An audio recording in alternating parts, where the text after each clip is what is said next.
Hola, ¿qué tal? Hoy, en Selecciones Bíblicas, consideraré la doctrina bíblica correspondiente a la muerte.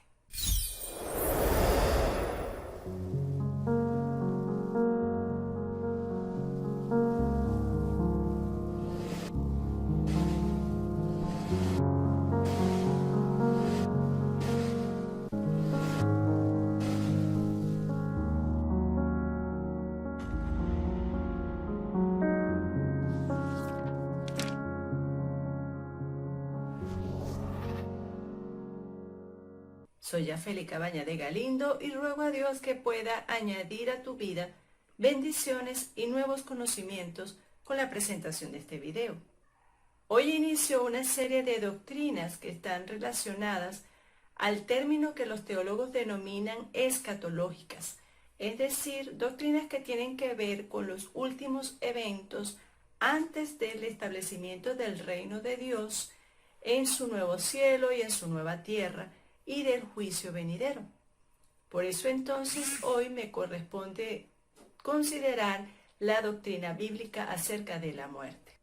Me propongo entonces que podamos comprender a la luz de varios pasajes de la palabra de Dios, en primer lugar, su definición, sus características, los tipos de muertes descritos allí, la solución para la muerte y cómo podemos prepararnos para cuando nos toque. Y al final podamos relacionar el número de nacimientos que una persona debe vivir para entonces determinar el número de muertes que va a experimentar en el futuro. En primer lugar, entonces, tenemos la definición.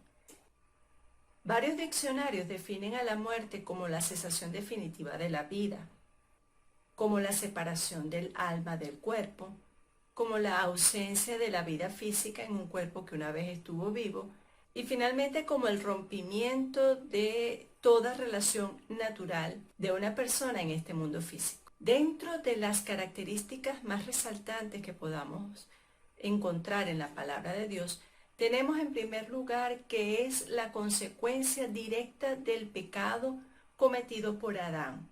Allá en el libro de Génesis, en el capítulo 2, leemos cómo Dios ordenó a Adán abstenerse, le ordenó no tomar del fruto del que estaba en el medio del huerto, del conocimiento de la ciencia del bien y del mal, porque el día que de él lo tomare, iba a morir. Entonces vemos que al transgredir, como lo leemos más adelante en el capítulo 3 de Génesis, que él transgredió, desobedeció a la orden de Dios, entonces entró la muerte. Esa muerte que el Señor le estaba advirtiendo que ocurriría. Pablo también lo resalta en la carta a los Romanos, en el capítulo 5, señalando que por causa del pecado de Adán, todos nosotros entonces somos pecadores, porque somos descendencia de Adán y de Eva y heredamos esa condición de pecado, de rebeldía. Entonces la primera característica es que es una consecuencia del pecado de Adán y de Eva. Pero a partir de eso, nosotros, cada quien, si es honesto, sabe que ha pecado deliberadamente o por ignorancia o por error, ha pecado contra Dios. Y la Biblia también describe que no solamente por herencia merecemos morir, sino que cada persona también tiene su propia lista de pecados contra Dios. Y entonces allá en la carta de Pablo también a los Romanos, en el capítulo 6, señala que la paga del pecado es la muerte, pero el regalo de Dios es vida eterna en Cristo Jesús, Señor nuestro. Entonces esa es la segunda característica, que la muerte es la paga, el salario por hacer cada persona cometer sus propios pecados contra Dios. En tercer lugar, tenemos que la muerte es inevitable. Cada persona en su momento, en su tiempo, va a morir. Vemos esto en la carta a los Hebreos, en el capítulo 9, donde se lee que está establecido para los hombres que mueran una sola vez y después de esto el juicio. Entonces, por determinación divina, cada persona va a experimentar su propia muerte. La tercera característica es que no hay retorno después que una persona muere. allá en el libro de Job, en el capítulo 16, leemos cómo él señala que sus días están contados, sus años están contados, y que él iba al camino por el cual no retornaría. Y en el primer versículo del 17 señala la sepultura como ese camino al cual va a la sepultura, a morir. No hay retorno después que una persona fallece. Finalmente, la muerte es el inicio de una nueva realidad espiritual. Luego que el alma se separa del cuerpo, ésta va a tener un destino eterno donde va a experimentar las consecuencias de sus actos, de sus pecados o de su comunión con Dios. Esto lo leemos en el Evangelio según Lucas, en el capítulo 16, donde se narra a un rico que vivió en sus placeres, en banquetes diarios, y a un hombre mendigo llamado Lázaro, que vivió sin sabores y siempre estaba enfermo, mendigando. Ambos murieron y cada uno experimentó después de la muerte una realidad completamente opuesta, porque el rico había puesto su esperanza, su confianza en las riquezas, y Lázaro había puesto su confianza en Dios. Luego de la muerte, la Biblia ahí narra y describe cómo Lázaro fue a llegar al paraíso, al seno de Abraham, donde recibió consuelos por haber puesto su confianza en Dios mientras vivía. Sin embargo, el rico había entonces llegado a un lugar denominado el Hades, donde empezó a experimentar tormentos y torturas por causa de su desobediencia, de sus pecados para con Dios. En relación con los tipos de muerte, la Biblia describe que existen 3 tipos de muerte. La primera tiene que ver con la muerte espiritual. Esta implica una separación del ser humano con respecto a Dios. Allá leemos en el Génesis capítulo 3, cuando Dios enfrenta a Adán y a Eva y a la serpiente y evalúa lo que ha ocurrido, la transgresión, la desobediencia cometida. Dios entonces los expulsa, los saca del jardín del Edén. Le ordena a ambos salir. Y ese hecho de salir de la presencia de Dios del jardín del Edén implicaba una separación de la comunión perfecta con Dios. Es entonces allí el inicio de una muerte espiritual. Recordemos también que cuando él pecó, Adán y Eva pecaron, físicamente ellos seguían vivos, pero había entrado el pecado, había entrado la rebeldía, y entonces su comunión con Dios se interrumpió. Allí entonces está claramente evidenciada la muerte espiritual, es decir, la separación del hombre para con Dios. Pablo allá en los Romanos, en el capítulo 3, lo describe por cuanto todos pecaron y están destituidos de la gloria de Dios. Esa palabra destituidos implica botados, separados, expulsados de la gloria de Dios. Ninguna persona merece estar en la gloria de Dios por causa de su pecado. Entonces allí esta muerte espiritual se hace más evidente. Pablo lo resaltó en Efesios capítulo 2, cuando dijo que estábamos muertos en nuestros delitos y pecados. Y Jesucristo allá en Mateo 8 señaló cuando llamó a uno para que le siguiese. Este usó la excusa de que quería enterrar a sus padres, o sea, esperar a que sus padres murieran. Y Jesús entonces le dijo, deja que los muertos entierren a sus muertos. Entonces aquí vemos que esa realidad espiritual está. Hay una separación del ser humano para con Dios y esa separación es la muerte espiritual. Esta se hace más patente, más evidente cuando una persona se niega a creerle a Jesús. Allá en Juan capítulo 3 el Señor señaló que una persona que no cree ya ha sido condenada porque no ha creído en el nombre del unigénito Hijo de Dios. Entonces persiste en estar muerto en sus delitos y pecados. Y si no nace de nuevo, como aparece en el versículo 3 y en el 5 de ese mismo capítulo 3 de Juan, entonces no puede entrar en el reino de Dios. Pero esta realidad espiritual puede cambiar. Para eso vino Jesús, por eso que él señaló en ese mismo capítulo, en el versículo 16, que de tal manera amó Dios al mundo que ha dado a su Hijo unigénito para que todo aquel que en él cree no se pierda, mas tenga vida eterna. Entonces, esta realidad espiritual puede cambiar y lo vamos a desarrollar un poquito más adelante cuando destaquemos la solución a la muerte.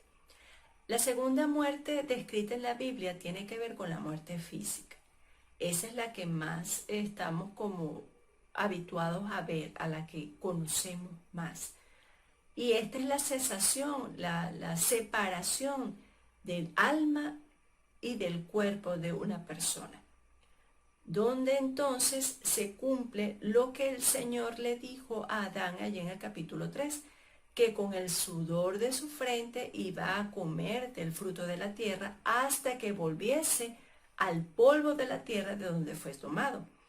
Cuando se refiere a volver al polvo de la tierra, implica entonces una muerte física, donde saliendo el alma del cuerpo, el cuerpo empieza a descomponerse, a desintegrarse y entonces este cuerpo va eventualmente a desmoronarse, a volverse polvo y cumplirse entonces esta sentencia que Dios le dio a Adán en Génesis 3. Obviamente esta muerte sigue siendo consecuencia del pecado. Allá en Ezequiel 18 dice, toda alma que pecare morirá. Entonces cada persona va a pagar su propia deuda para con Dios por medio de la muerte física. Esta es inevitable. Cada persona la va a vivir y cada persona de manera individual en su tiempo. El padre, como más adelante lo leemos en Ezequiel 18, no va a morir por el hijo ni el hijo va a morir por el padre. Cada persona va a morir por sus propias transgresiones, por sus propios pecados para con Dios. Cuando una persona entonces muere físicamente, se inicia esa realidad espiritual que mencioné dentro de las características. Y entonces aquí se va a cumplir lo que Jesús le dijo a Marta cuando murió Lázaro, su hermano, allá en Betania. Yo soy la resurrección y la vida. Todo aquel que en mí cree no morirá eternamente. Todo aquel que en mí cree vivirá. Y no solamente a partir de la resurrección del cuerpo, sino en ese momento el que cree en mí vivirá. Y aún le preguntó, ¿crees esto? Y ella entonces asentió, afirmó que él era el Cristo y por él entonces Lázaro podía vivir. Jesús también allá en Lucas, en el momento de la crucifixión, siendo injuriado por el malhechor que estaba a su lado, exigiéndole salvarse a sí mismo y salvarle a ellos, el otro malhechor Jesús le prometió que estaría hoy en el paraíso juntamente con él. Esta misma idea acerca del inicio de esta nueva realidad espiritual, Pablo la asentó, la afirmó en Filipenses capítulo 1, cuando señaló que él preferiría estar ausente en el cuerpo, pero presente al Señor. De igual manera, en la segunda carta a los Corintios, en el capítulo 5, señaló que si esta morada terrenal, este tabernáculo terrestre, hablando del cuerpo físico, se deshiciere, tendríamos de Dios una morada eterna en los cielos, no hecha con manos humanas, manos de hombres. Entonces aquí vemos esta idea tan importante, tan esencial. Aún en el Antiguo Testamento señala esta esperanza. Allá en el Salmo 116, estimada es a los ojos de Dios, de Jehová, la muerte de sus santos. Y en el Salmo 48 señala entonces que Él nos guiará aún más allá de la muerte. Entonces esta es la esperanza que tenemos en Cristo Jesús una vez que partamos los que estamos en Cristo de este mundo, a heredar esas moradas celestiales que Jesús fue a preparar, así como lo señaló en el capítulo 14 del Evangelio según Juan. Ahora, los que no heredarán el reino de Dios, los injustos, como lo señala la Biblia, ellos también van a experimentar una realidad espiritual completamente opuesta. En la segunda carta del apóstol Pedro, en el capítulo 2, señala entonces que las personas sin Cristo irán a un lugar de oscuridad, a un lugar de perdición.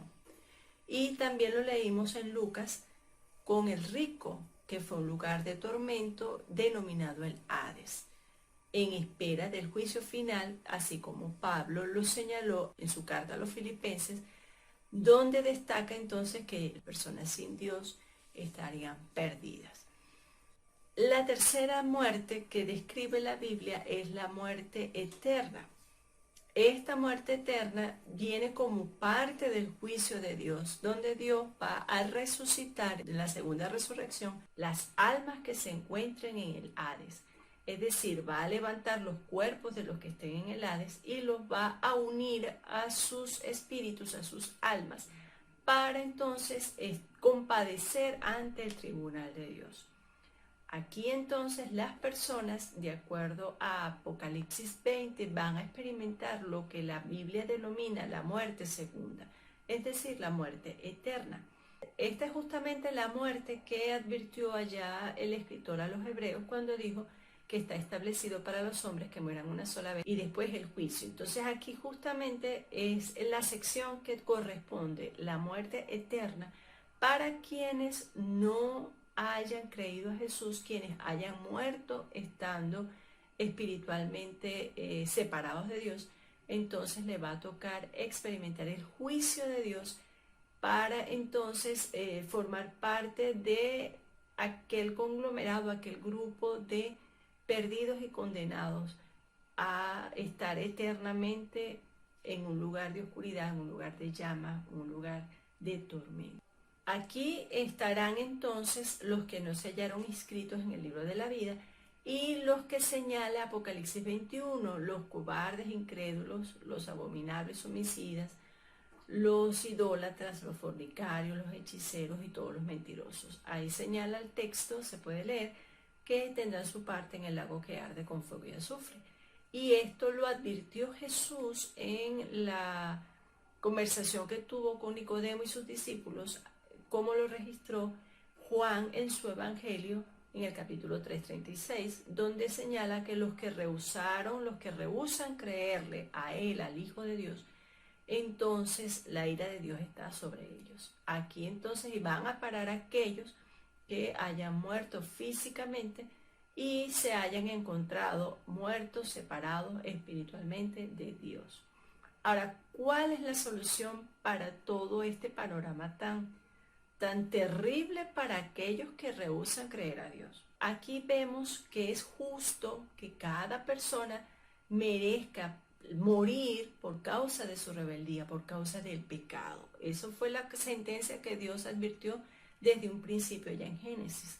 Entonces es justo que Dios cumpla su promesa, es decir, que las personas experimenten la muerte.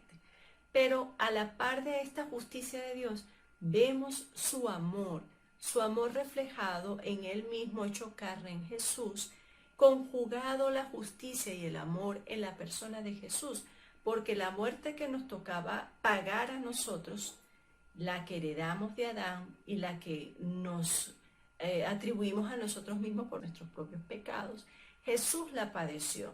Esa muerte que nos tocaba vivir, Él la pagó, pero al contrario de cualquier ser humano, Él tiene y tuvo el poder de Dios para levantarse de entre los muertos y entonces ser, como dice el autor a los hebreos, el autor de eterna salvación a través de Jesús, porque Él entonces es el vencedor.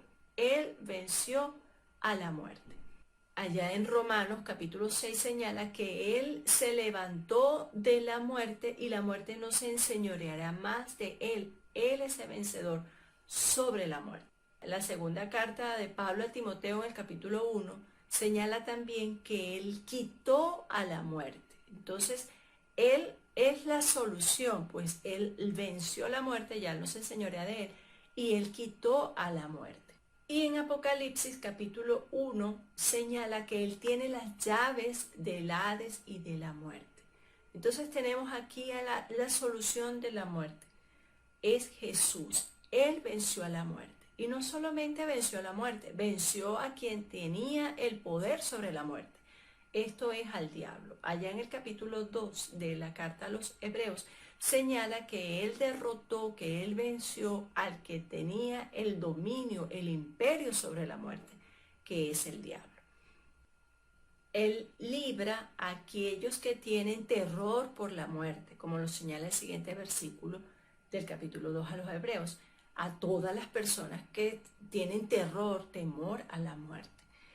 Y esto lo logró gracias a su muerte y su resurrección, así como lo registró el apóstol Juan en el capítulo 12, que Jesús venció y derrotó al diablo por su sacrificio en la cruz. Entonces no solamente es vencedor sobre la muerte, ni tampoco es solamente vencedor sobre el diablo, sino que también es vencedor sobre el pecado, que el pecado en sí es todo lo que originó todo este caos, la desobediencia. Él venció también el pecado. En la primera carta del apóstol Pedro en el capítulo 2 señala que él fue y es sin pecado. Entonces, siendo el pecado la causal de la muerte, tenemos no solamente a quien venció la muerte y al diablo, sino que venció al pecado, porque en él no hubo ni hay pecado. Él es santo, es Dios hecho carne. Y esto entonces lo logró, como está escrito en la carta a los Hebreos capítulo 9, por su propio sacrificio. Él quitó el pecado. Y entonces, a partir de esa eliminación del pecado, nos da el poder, nos da la posibilidad de ir a Él para ser socorridos cuando somos tentados a pecar, a rebelarnos contra Dios. Finalmente, Él nos concede de su victoria. Allá en la primera carta del apóstol Pablo a los Corintios, en el capítulo 15, señala que el postrer enemigo a derrotar ya cuando establezca su reino será la muerte misma, y en los versículos 54 al 57. Ya la muerte no se enseñoreará de ninguno de nosotros, porque Él es el vencedor y nos arropamos a Él, nos acobijamos a Él, acudimos a Él como ese abogado que nos defiende en un tribunal. Y Él, por su sacrificio, que ya lo pagó, ya pagó la fianza, ya pagó la deuda, entonces nos concede a nosotros de su victoria. Y esto se logra, esta concesión se logra al creerle a Él, como dice la Escritura. Ahora, ¿cómo yo puedo prepararme? ¿Cómo puedes prepararte para la muerte? Evidentemente, si estás sin Cristo, si aún no te has arrepentido de tus pecados, permaneces muerto espiritualmente. Pero en algún momento va a cesar tu cuerpo de vivir y tu alma va a salir. Ahora, ¿cómo te preparas para evitar un lugar de tormento y en su lugar ir a un lugar de consuelo? En la Biblia está escrito que existe la posibilidad de que tu destino eterno sea en la presencia de Dios. Pero Jesús establece entonces sus condiciones. Él señaló, por ejemplo, en Mateo capítulo 7, tenemos dos opciones, tenemos dos puertas. Una puerta es estrecha, esa puerta estrecha tiene un camino angosto, pero ese camino lleva a la vida. Existe una puerta amplia, ancha, y un camino espacioso, pero lleva a la perdición. Pocos son los que hallan el camino de la puerta estrecha y muchos los que hallan el camino de la puerta ancha y el camino espacioso. ¿Cuál es la diferencia? Su entendimiento, su comprensión de las consecuencias de vivir en rebeldía, de vivir en pecado para con Dios. Si una persona se arrepiente de corazón y entiende, sopesa los pocos años que pueda vivir aquí, póngale 50, póngale 70, póngale 80, con respecto a la eternidad, te das cuenta que merece la pena obedecer a Dios, merece la pena hacer el sacrificio de creerle a Dios por el propio beneficio, por sentido común, para luego vivir una eternidad en paz, vivir una eternidad en la gloria de Dios. Pero por el amor al pecado, por el engaño de Satanás, Muchas personas optan por irse por un camino amplio, por un camino espacioso, pero su destino es la perdición. Ahora mi pregunta para ti es, ¿cuál camino quieres tomar? Tienes dos puertas. Jesús señaló en Juan 10, en capítulo 10, que Él es la puerta. El que por Él entrare será salvo. Pero para poder ser salvo tiene que creerle a Él como Él lo invitó a hacer, como dice la Escritura, y entregar su vida a Jesús, así como el mismo evangelista lo escribió en el primer capítulo. A todos los que le recibieron, a los que creen en su nombre, les dio el derecho, les dio el poder de ser llamados hijos de Dios, para no seguir siendo hijos del diablo por su desobediencia, sino entonces ser adoptados hijos de Dios. Ahora yo te invito a que tú puedas entregar tu vida a Jesús, pedirle a Él que perdone tus pecados y que te haga una nueva creación, te haga una nueva persona, con deseos profundos, con convicción profunda de seguir a Dios hasta más allá de la muerte. Vamos a orar. Dios Todopoderoso, reconozco que tú me amas, sé que soy pecador y que merezco estar destituido, apartado, botado de tu gloria, de tu presencia. Pero me arrepiento de mis pecados.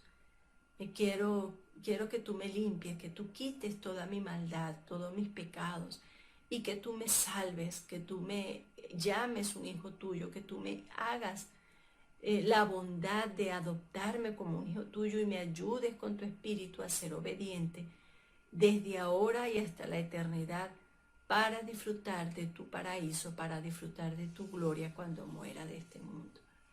Ayúdame. Quiero ser un hijo fiel, quiero ser un hijo obediente. En el nombre de Jesús. Amén. Si tú ya has creído a Jesús, te invito a unirte a su causa, a que puedas proclamar este mensaje con la sabiduría de Dios y la gracia de Dios, para que otras personas huyan de la muerte que les vendrá, así como el rico pidió a Abraham que se levantase alguien de los muertos para anunciar a su familia, que tú puedas ser ese portavoz vivo ahora para anunciar a otros lo que les puede venir si rehúsan creer a Jesús. Vamos a orar. Dios, ayúdame a ser portavoz de este mensaje tan poderoso que puede transformar la eternidad, hacer que cambie completamente la eternidad de cualquier persona. Dame la sabiduría, dame el valor, dame el testimonio para hacerlo en el poder de tu Espíritu, en el nombre de Jesús. Amén. Ahora vamos a repasar lo que comenté al principio, al relacionar el número de nacimientos con el número de muertes. Si una persona nace una vez, es decir, el nacimiento físico que haya experimentado por su mamá, entonces va a morir dos veces, su muerte física y la muerte eterna. Pero si una persona nace dos veces, es decir, el nacimiento físico y el nacimiento espiritual, sin el cual nadie verá a Dios ni entrará en su reino, así como está en Juan capítulo 3, el versículo 3 y el 5, nacer de agua y de espíritu, entonces va a morir una sola vez, es decir, va a morir físicamente. Tú decides, por el número de tus nacimientos, cuántas muertes quieres experimentar. De cualquier modo, Dios siempre está allí hasta el último momento, pero no le des largas, porque tú no sabes si tendrás la misma oportunidad que tuvo aquel malhechor que fue crucificado al lado de Jesús. Si este video aportó nuevos conocimientos y bendiciones a tu vida, yo te invito a darle un like, a compartirlo y a dejar tu comentario. También te invito a mirar mi página web, donde encontrarás literatura que te ayudará en tu crecimiento espiritual en la sección de recursos, y también dejo alguna literatura que puedas adquirir si haces tu gusto. Es mi oración. Que Dios te bendiga.